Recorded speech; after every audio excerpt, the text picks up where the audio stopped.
जय हिंद। मैं नीतू शर्मा। लेखकों के जीवन परिचय की श्रृंखला में आज जो है हम फणीश्वर नाथ रेणु के जीवन के बारे में पढ़ेंगे। तो चलिए शुरू करते हैं, इनके बारे में जानते हैं।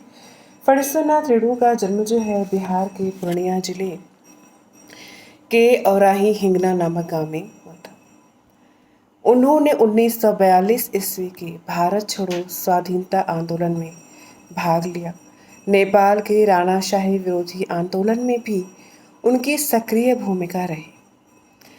वे राजनीति में प्रगतिशील विचारधारा के समर्थक थे। 1953 ईस्वी में वे साहित्य सृजन के क्षेत्र में आए और उन्होंने कहानी, उपन्यास तथा निबंध आदि विविध साहित्यिक विधाओं में लेखन कार्य किया। रेणु हिंदी के आंचलिक कथाकार हैं। उन्होंने अंचल विशेष को अपनी रचनाओं का आधार बनाकर आंचलिक शब्दावली और मुहावरों का सहारा लेते हुए वहाँ के जीवन और वातावरण का चित्रण किया। अपनी गहरी मानवीय संवेदना के कारण वे अभावग्रस्त जनता की बेबसी और पीड़ा को स्वयं भोगते से लगते हैं। इस संवेदनशीलता के साथ उनका यह विश्वास भी जुड़ा है कि आज के त्रस्त मनुष्य के भीतर अपनी जीवन दशा को बदल देने की अकूत ताकत छिपी हुई है।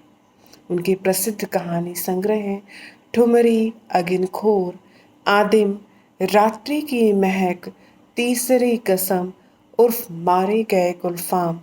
कहानी पर तो फिल्म भी बन चुकी है। मैला आंचल और परती परिकथा उनके उल्लेखनीय उपन्यास हैं। फणीश्वर नाथ रेणु स्वतंत्र भारत के प्रख्यात कथाकार हैं। रेणु ने अपनी रचनाओं के द्वारा प्रेमचंद्र के विरासत को नई पहचान और भंगिमा प्रदान की। इनकी कला सजग आँखें, गहरी मानवीय संवेदना और बदलते सामाजिक यथार्थ की पकड़ अपनी अलग पहचान रखते हैं। रेणु ने मैला आंचल, परती परिकथा जैसे अनेक महत्वपूर्ण उपन्यास के साथ अपने शिल्प और आस्वाद में भिन्न हिंदी कथा नई परंपरा को जन्म दिया। आधुनिकतावादी फैशन से दूर ग्रामीण समाज रेणु की कलम से इतना रसिक्त, प्राणवान और नया आयाम ग्रहण कर सका है कि नगर एवं ग्राम के विवादों से अलग उसे नई सांस्कृतिक गरिमा प्राप्त हुई है।